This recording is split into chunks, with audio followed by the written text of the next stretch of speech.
I'm Sharona. Sorry I'm making this video in my car. A busy girl's got to do what a busy girl's got to do. Among many other things, I am one of the co-founders of the Family Room, which is a support and discussion group here in St. Louis for family, friends, significant others, allies of folks who identify as trans. My partner and I have been together nearly 18 years. We were in a lesbian identified relationship for 13 years. We have 3 kiddos, a 13-year-old, an 11-year-old, and a 6-year-old. And about 5 years ago, we were sitting on our patio, having some drinks, I'm sure, and we were talking about our therapy experiences. And Sarah mentioned that his therapist was referring him to someone who could deal with some specific issues. And I wasn't really sure what that meant, and I don't know exactly how I put my finger on it, but I said, hey, if you think that you're trans, we'll work it out. Nothing in our relationship is non-negotiable. It's not a deal breaker. And he said, I am.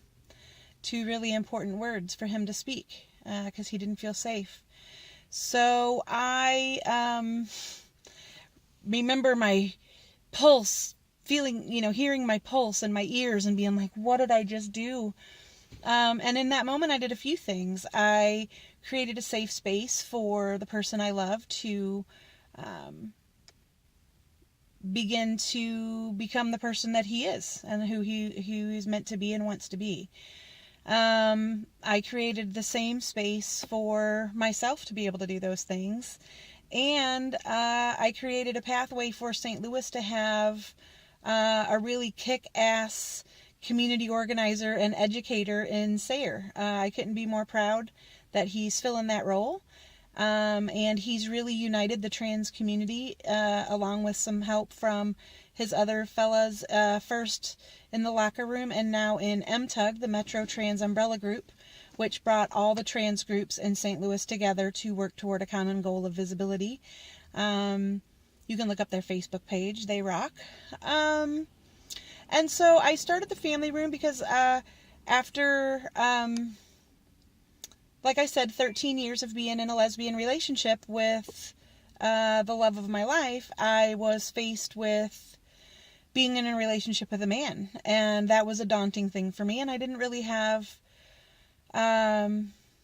access to folks who could answer the many, many questions that I had. And to be able to hear some examples of how folks had navigated that. I think that for the first 2 years of Sarah's transition, I was a fantastic cheerleader for him. I recognized that it was an important piece, and I supported him in every way that I could. But I didn't necessarily pay attention to how his transition was a transition for me as well, and was affecting my identity. And so after a couple of years, things started coming out a little bit sideways because I wasn't looking after my own needs. And so we kind of were living this parallel experience where he was becoming more and more visible and more the person he wanted to be.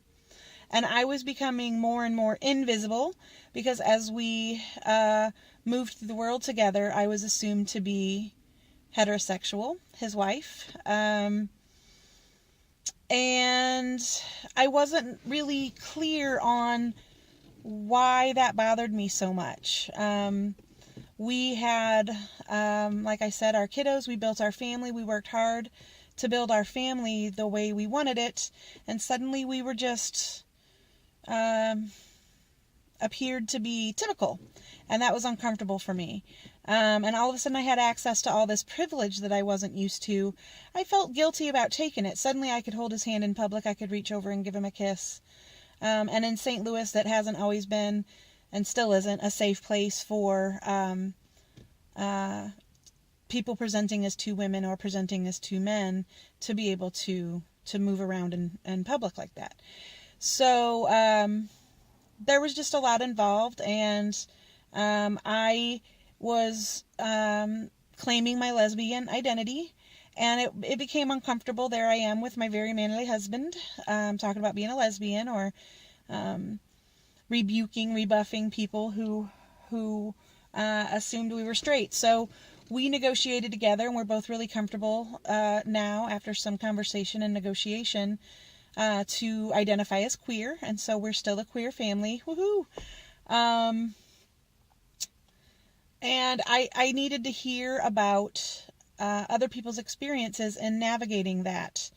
I created the group with first one friend, and then another friend followed closely on our heels.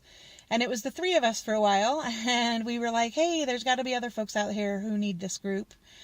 The trans masculine identified folks had the locker room, and the trans women created a group called the powder room, and so we were the family room. And there's several other trans groups here in St. Louis as well, Transparent, who support gender independent children. So we struggled a little bit to find our niche, and so we went to from meeting in person to a Facebook group. And the most recent Trans Visibility Week that we had last November, really brought us into, we had some visibility events for our group, and we were a part of all the other events as well. And so now folks know about us and are utilizing us for support and information sharing. And this is an extension of that. One of our group members, Elizabeth, was doing video vlogging for a group, and I was like, hey, those are really helpful, and it seems like not only are you able to help other folks out on their journey, you're able to process some things yourself, because they choose topics and answer questions. So that's what you can look forward to here, and I look forward to recording more videos with more information. I think that's it for now, and I will be posting every Tuesday if things go as planned, and I'll see you again soon. Bye.